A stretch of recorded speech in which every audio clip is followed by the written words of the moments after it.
Assalamualaikum warahmatullahi wabarakatuh. Salam sejahtera untuk kita semua.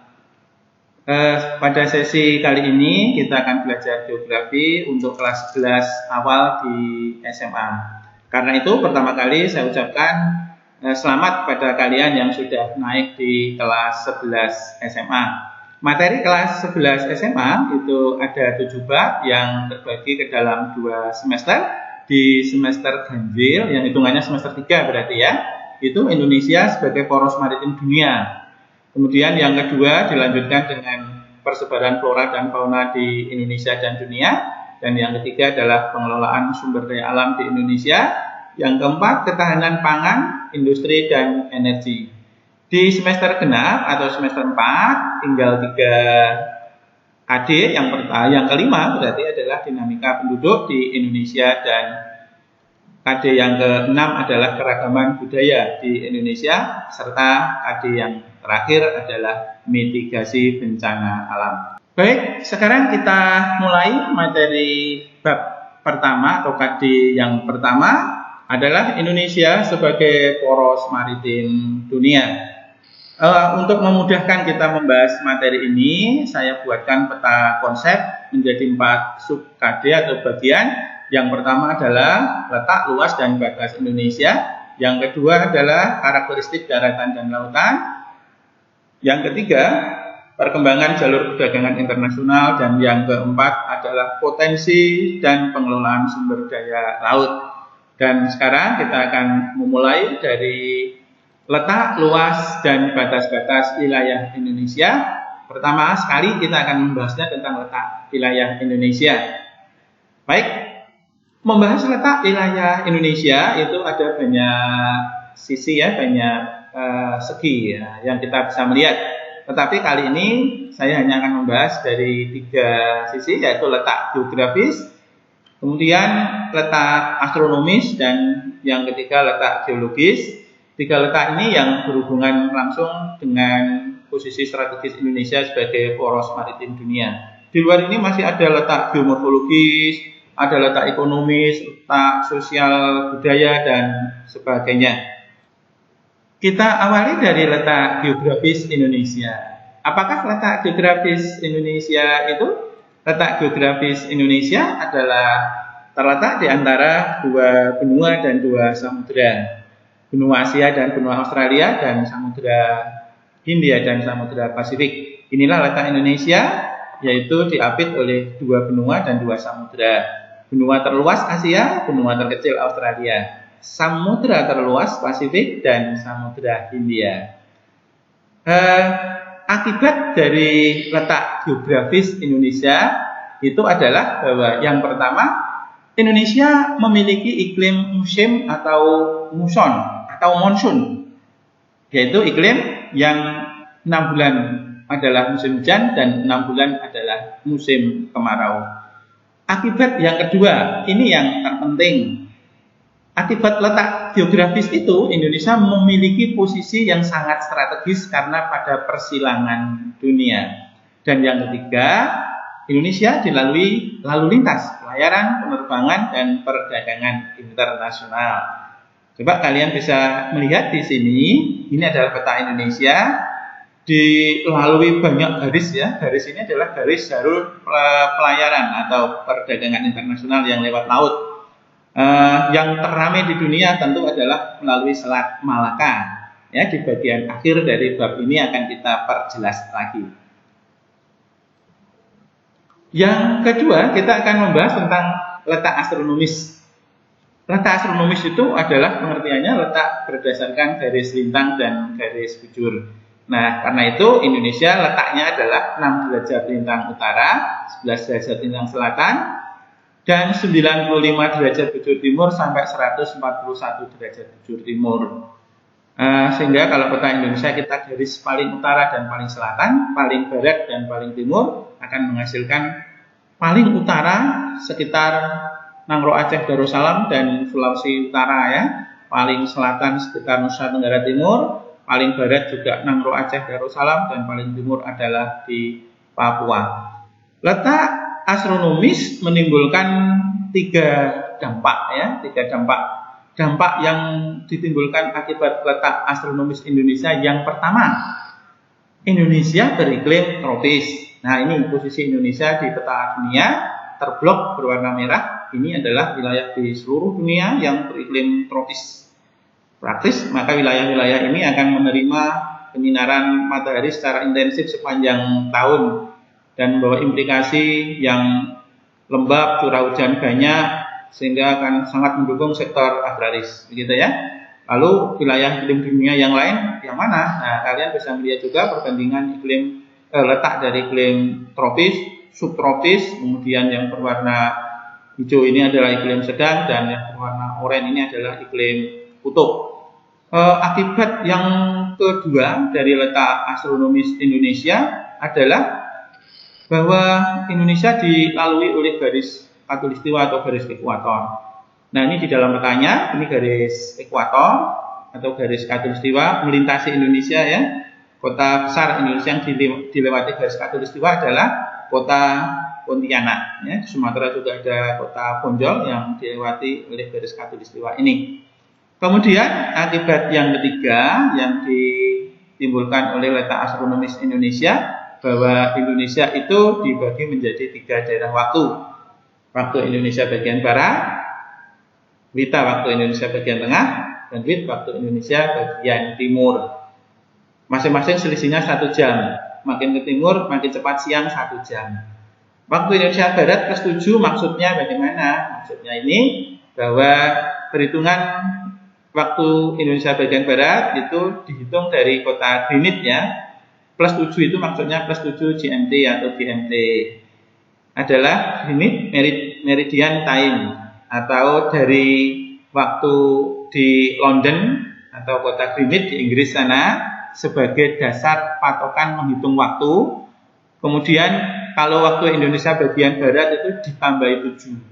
Sehingga ketika di London di sana adalah pukul 24 atau 00, maka di Jakarta atau di Semarang sebagai bagian waktu Indonesia Barat 00 ditambah 7 berarti 07 atau pukul 7 pagi. Nah, berarti Indonesia Tengah dan Timur menyesuaikan selanjutnya. Letak yang ketiga adalah letak geologis. Nah, letak geologis ini nanti akan kita bahas pada sesi berikutnya, karena letak geologis ini akan mempengaruhi tentang karakteristik wilayah daratan dan perairan di Indonesia.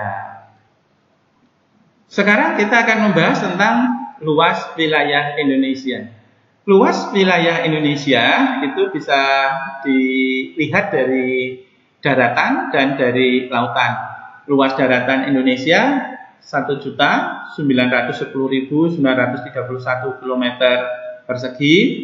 Ini dari Kemendagri ya. Sedangkan dari Wikipedia, dari sumber yang lain mungkin akan sedikit berbeda-beda, dan anakku tidak perlu kaget nanti ketika menjumpai kok luas Indonesia khususnya yang daratan kok berbeda-beda. Kurang lebih adalah sama ya, 1.900 sekian.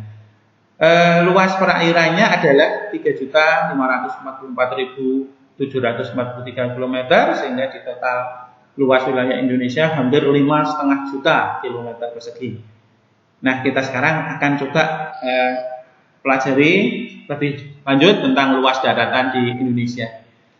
Nah, inilah gambaran peta Indonesia. Kita cermati, kita amati. Yang darat berarti yang pulau-pulau ya, terdiri dari 5 pulau utama, Sumatera, Jawa, Kalimantan, Sulawesi, Papua, dilengkapi dengan pulau-pulau lain. Setelah dihitung secara keseluruhan, total luas wilayah kita adalah tadi ya 1,9 juta kilometer persegi, dan jumlah pulaunya adalah 18.110 buah atau 18.110 pulau. Nah, karena kita bentuknya pulau tentu memiliki pantai ya.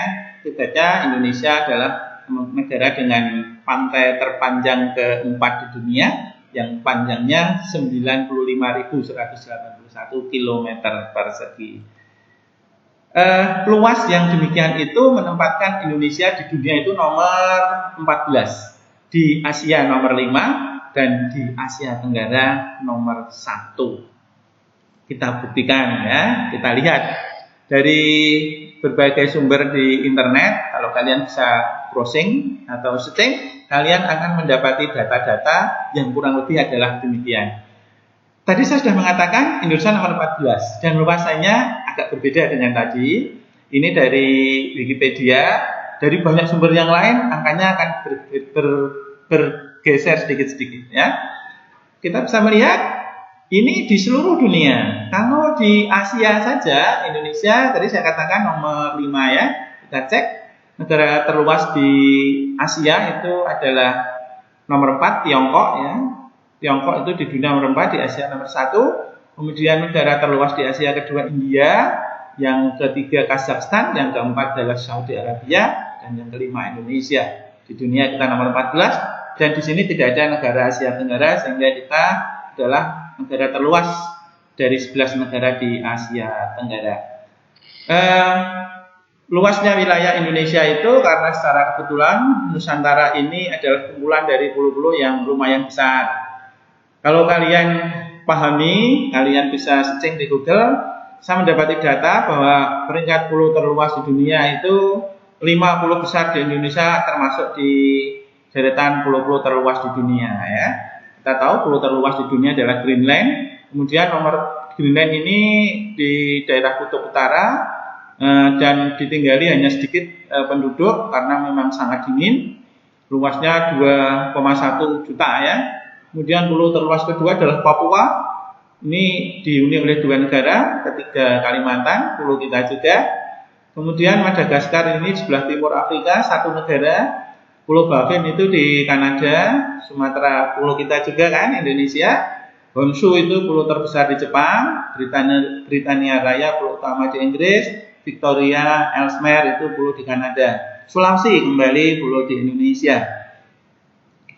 South Island atau Pulau Selatan itu di Selandia Baru, Jawa adalah pulau di Indonesia juga, Pulau Utara atau North Island di Selandia Baru juga, Newfoundland itu di Kanada.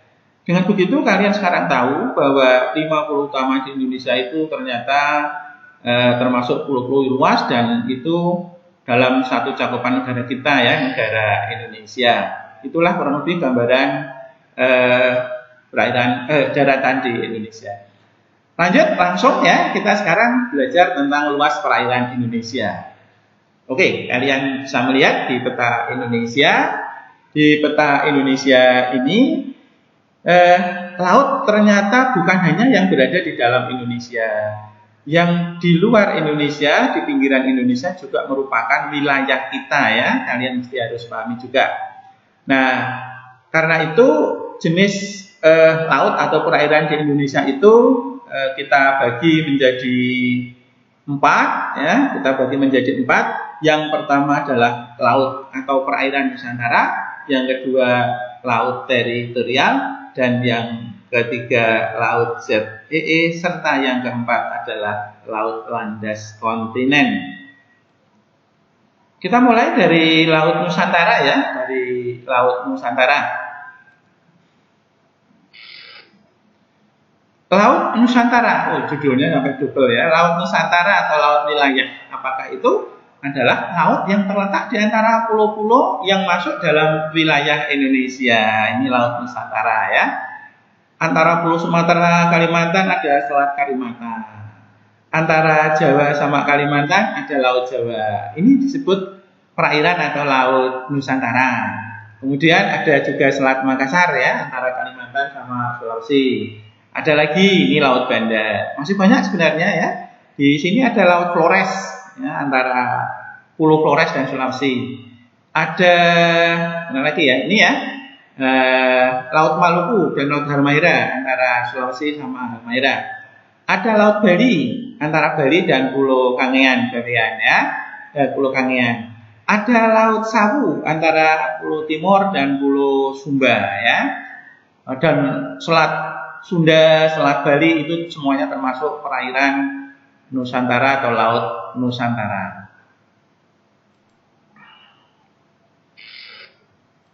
Selanjutnya adalah laut teritorial. Apakah itu laut teritorial? Adalah laut yang diukur dari garis pantai pada saat air laut surut ya, Ini kalian bisa menambahi pada saat air laut surut ke arah laut lepas jauh 12 mil. Ya, ke arah laut lepas jauh 12 mil. Nah, barangkali kalau di peta umum yang kalian bisa lihat, laut teritorial itu hanya kelihatan sempitnya, yang berwarna biru muda ini ya. Yang berwarna biru muda ini. Ini kalau saya perbesar, ya, laut teritorial itu dari pantai terluar, kalau saya umpamakan di pantai selatan Jawa Barat yang sangat familiar di telinga kita, yaitu pantai Pangandaran begitu ya, ke arah laut lepas, ke arah sini ya, sampai warna biru terakhir. Nah, itu adalah laut teritorial. Itu wilayah politik kita, ya. Jauhnya sekitar 12 mil. Jadi itu adalah laut teritorial. Selanjutnya kita ke laut ZEE. Laut ZEE, apakah itu? Adalah laut yang diukur dari garis pantai terluar ke arah laut lepas sejauh 200 mil. Dan laut ini merupakan kelanjutan dari laut teritorial yang tadi ya. Kalau tadi laut teritorial berwarna biru, kelanjutannya adalah biru tua ya. Maka di sini saya cari peta yang berwarna lain. Di peta ini laut teritorialnya berwarna merah gelap. Nah ya, merah tua. Nih laut teritorial. Sedangkan yang raster merah ini adalah laut ZEE. Ini adalah wilayah kita. Disebut juga wilayah ekonomi kita. Kenapa? Karena ini ada hak dan kewajiban kita. Hak kita adalah mengambil sumber daya alam. Ya, ini kekayaan alam baik di lautnya maupun di dasar lautnya itu adalah wilayah kita. Sedangkan kewajiban kita harus membolehkan pelayaran internasional melintasi ini. Tapi para pelintas tersebut tidak boleh mengambil kekayaan alam. Seperti kemudian berhenti menangkap ikan, nah itulah yang disebut dengan pencurian ikan dan sebagainya. Jadi ketika ada pencurian ikan yang